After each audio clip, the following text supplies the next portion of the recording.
Hello everyone. तो BSc mathematics algebra में आगे चलते हुए हम कर रहे हैं। हम जो पहले कर रहे थे थ्योरम्स ऑफ होमोमॉर्फिज्म कर रहे थे, तो आगे मैं नेक्स्ट थ्योरम्स करवा रहा हूँ। ये जो है थ्योरम्स आपको बाकी की वीडियोस में धीरे धीरे मैं आपको सेंड करता रहूँगा कि कौन कौन सी हम थ्योरम्स आगे सभी करेंगे। ठीक है, अब नेक्स्ट जो थ्योरम है वो थ्योरम थर्ड है। उसकी डेफिनेशन है let H be a normal subgroup of G. हमने एच को बताया कि एक नॉर्मल सब ग्रुप है जी का। ऑल्सो लेट, अब एक और चीज़ हम लेट कर रहे हैं इसके अंदर कि फंक्शन सच दैट जी से लेके जी अपॉन एच तक है, और जी अपॉन एच आपने पहले पढ़ा हुआ है, कॉन्स्टेंट ग्रुप होता है। Be a map defined by, अब एक मैपिंग है किसको, उसको कैसे डिफाइन किया हुआ है कि एफ एक्स जो उसमें होगा ना, जो फंक्शन है वो एच एक्स की फॉर्म में है। ठीक है, फंक्शन जो है एच एक्स की फॉर्म में है for every X belonging to G, जिसमें एक्स हर एक्स जो है वो बिलोंग करेगा जी को। Then F is a homomorphism of G. हमें प्रूव क्या करना है कि प्रूव ये करना है कि एफ एक होमोमॉर्फिज्म है जी का onto G upon H. और एक और चीज़ है, ये भी प्रूव करना है कि with H as kernel of F, मतलब कि कर्नल ऑफ एफ जो होगा वो एच होगा, ये भी साथ में प्रूव करना है। अब इसमें देखो कंसीडर, हमने इसको सॉल्यूशन कैसे लिख रहे हैं। कंसीडर अ मैपिंग, हमने मैपिंग कंसीडर जो हमने हमें दी भी हुई है वो मैपिंग कि एफ सच दैट जी से लेके जी अपॉन एच तक डिफाइंड किया है कि एफ एक्स जो फंक्शन है वो एच एक्स है for every X belonging to G. अब हमने लेट किया कि एच एक्स भी एनी एलिमेंट, हमने मान लिया कि एच एक्स कोई भी एक एलिमेंट है जी अपॉन एच का। ठीक है, कोई भी एक एलिमेंट है जी अपॉन एच का वेयर एक्स बिलोंगिंग टू जी, जहाँ पे जो एक्स है ये वाला वो जी को बिलोंग करता है। और अब आपको पता है कि क्वेश्चन ग्रुप में क्या होंगे, सबसेट्स, सॉरी कॉसेट्स होते हैं, सभी सभी कॉसेट्स होते हैं जी अपॉन एच में। तो मैंने यहाँ से एक एलिमेंट लिया एच एक्स जो जी अपॉन एच को बिलोंग करता है। ये आपको याद होगा क्वेश्चन ग्रुप्स में क्या होते हैं, कॉसेट्स होते हैं। तो हमने एक कॉसेट की फॉर्म उठा लिया यहाँ से। ठीक है, एच अपॉन एक्स जो कि जी अपॉन एक्स, ये आपने पढ़ा हुआ है कि कॉसेट्स, सॉरी जो क्वेश्चन ग्रुप होता है एच का जी के ऊपर होता है, तो इसलिए मैंने एच एक्स लिया, राइट कॉसेट लिया। Such that F X is equal to H X, therefore mapping is onto. ठीक है, मैपिंग ऑन टू होगी। Let A comma B belong करता है जी को। अगर मान लो कि ए कोमा बी जी को बिलोंग कर रहे हैं, तो अब मैंने फंक्शन, अब देखो यहाँ पे एफ एक्स एच एक्स की फॉर्म में था, तो मैंने एक्स की जगह ए बी पुट कर दिया यहाँ पे। ए कोमा बी बिलोंग करते हैं जी को, मतलब जी से निकाले गए हैं, तो एक्स की जगह मैंने रखा ए बी। अब यहाँ पे भी एक्स की जगह ए बी आ जाएगा, तो बन जाएगा एच ए बी। अब बाय डेफिनेशन क्या होता है कि इनको हम अलग अलग ऐसे मल्टीप्लाई कर सकते हैं ना, क्योंकि मैंने आपको पहले बताया हुआ है कि एच और एच मल्टीप्लाई होकर एक सिंगल एच बन जाता है। तो मैंने उसको ओपन कर दिया है, एच ए और एच बी। अब एच ए देखो यहाँ पे एच एक्स की form H A same form है, मतलब एक्स की जगह ए आ गया, तो हम इसको एफ ए लिख सकते हैं, तो यहाँ पे एफ ए आ गया। सिमिलरली हम एच बी को हम एफ बी लिख सकते हैं, तो यहाँ पे एफ बी आ गया।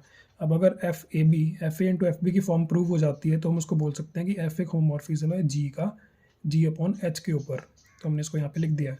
दस एवरी क्वेश्चन ग्रुप, इसका मतलब कि हर क्वेश्चन ग्रुप जो होता है ना वो होमोमॉर्फिक इमेज होता है ग्रुप का।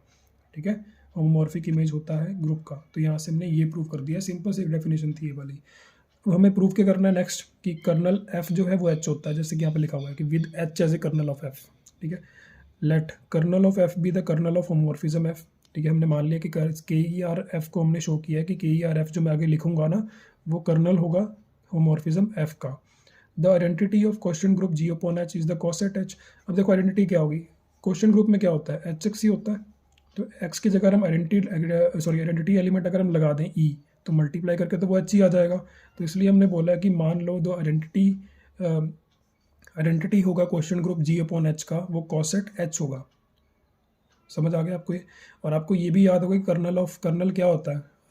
मैं आपको दोबारा से बता देता हूँ कि अगर मैपिंग हमारी यहाँ से यहाँ हो रही है, तो यहाँ पे कुछ एलिमेंट्स ऐसे होते हैं जिन सबकी मैपिंग आगे एक एलिमेंट से ही मैप हो रही होती है, मतलब कि दूसरे वाले ग्रुप के जो एलिमेंट होता है, ठीक है, आइडेंटिटी एलिमेंट होता है, जो उस पर मैप करते हैं वो होते हैं, वो सेट को हम बोलते हैं कर्नल। ठीक है, उसमें कर्नल्स होते हैं सभी, उन सभी की जो मैपिंग होती है एक आइडेंटिटी एलिमेंट पे जाके मैप हो रही होती है, तो ये कर्नल होता है। तो हमने के ई आर एफ को कैसे लिखा कि वाई बिलोंग्स टू जी, मान लो कि वाई बिलोंग करता है जी को, such that F Y is equal to H, क्योंकि हमने कॉसेट एच लिया हुआ है कि जो आइडेंटिटी हमने इस बार एच ले ली है, कि जो मैंने आइडेंटिटी को शो किया है वो एच की फॉर्म में लिखा हुआ है। ठीक है, तो इसका मतलब कि एफ वाई, अगर मेरे यहाँ पे कोई, मेरे पास इस ग्रुप में कोई वाई रखा हुआ है और वो कर्नल है, तो कर्नल का मतलब कि अगर मैं उस वाई की वैल्यू को किसी फंक्शन में डालूंगा, जो फंक्शन मुझे दिया होगा, तो वो मैप करेगा जाके एच पे। ठीक है, समझ आ रहा होगा आपको ये। तो एच पे मैप करेगा, तो हमने यहाँ पे लिखा वाई बिलोंगिंग टू जी, तो मतलब जब मैंने उस वाई को फंक्शन में डाला तो वो एच पे चला जाता है। जब वो एच पे चला जाता है तो मतलब कि वो एक कर्नल है, क्योंकि मैंने यहाँ पे एच को आइडेंटिटी एलिमेंट माना हुआ है। इस बार हमने ई नहीं माना, एच मान लिया। Therefore Y belonging to G, अब एच वाई जो होता है वो एच के बराबर ही है, ठीक है। उसके बाद is equal to Y belonging to G, इसका मतलब जो वाई है वो एच को ही बिलोंग कर रहा है, तो हमने यहाँ पे लिख दिया वाई बिलोंगिंग टू एच। अगर वाई जी को भी बिलोंग कर रहा है, वाई एच को भी बिलोंग कर रहा है, तो हम इसलिए हमने यहाँ पे लिख दिया कि ऑब्वियसली बात ये है कि कर्नल एफ जो है वो एच के ही बराबर है, कि कर्नल एफ एच के बराबर है, hence kernel F is equal to H, ठीक है। ये डेफिनेशन यहाँ पे, ये थ्योरम यहाँ पे खत्म हो चुकी है। नेक्स्ट थ्योरम जो हम कर रहे हैं वो है फंडामेंटल थ्योरम ऑफ होमोमॉर्फिज्म। ये बहुत इंपॉर्टेंट थ्योरम है और ये बहुत फेमस भी है क्योंकि एग्जाम्स में मोस्टली पूछी भी जाती है। तो फंडामेंटल थ्योरम ऑफ होमोमॉर्फिज्म बहुत इंपॉर्टेंट टॉपिक है, इसको ज़रूर करना है आपने। बाकी जो थ्योरम्स है उसको आप लाइटली ले सकते हो, ज़्यादा लाइटली भी नहीं लेना, लाइटली ले सकते हो, लेकिन इसको ज़रूर करना है आपने।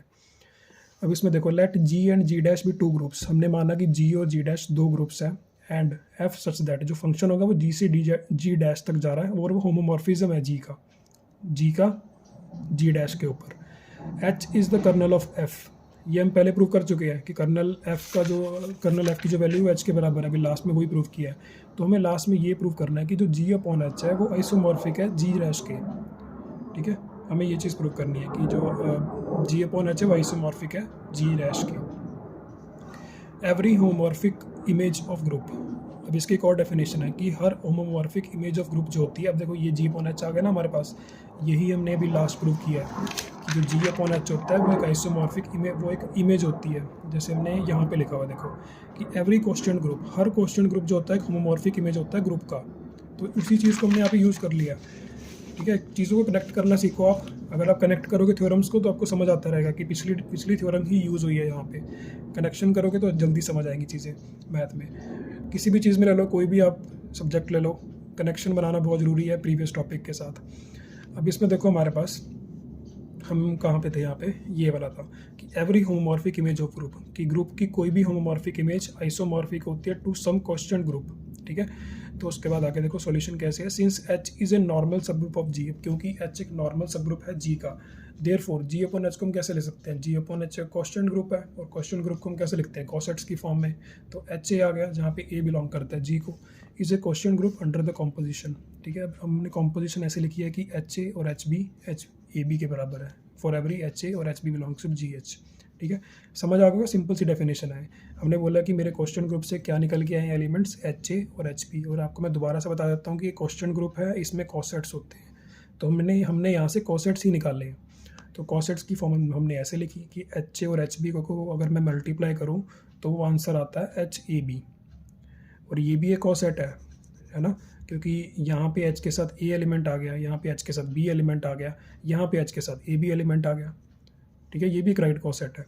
उसके बाद डिफाइन मैपिंग एफ जी से लेके जी अपॉन एच तक by F A is equal to H A for every A belonging to G.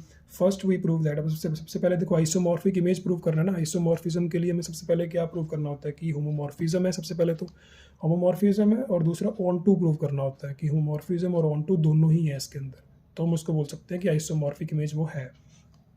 अब देखो इसमें first we prove that F is homomorphism. अब एफ इज़ होमोमॉर्फिज्म हमने पहले भी प्रूव किया था कि लास्ट में अगर हमने एफ ए और एफ बी के मल्टीप्लाई के बराबर हम प्रूव कर दें तो वो होमोमॉर्फिज्म हो जाता है। तो हमने लेट किया ए कोमा बी जो जी से निकला है, ए कोमा बी बिलोंगिंग टू जी। अगर ए कोमा बी बिलोंग करते हैं जी को तो इसका मतलब ए भी बिलोंग करेगा जी को। दोनों में फ़र्क समझना, यहाँ पे कॉमा से सेपरेट है, यहाँ पे कॉमा नहीं है, ठीक है, मल्टीप्लिकेशन है।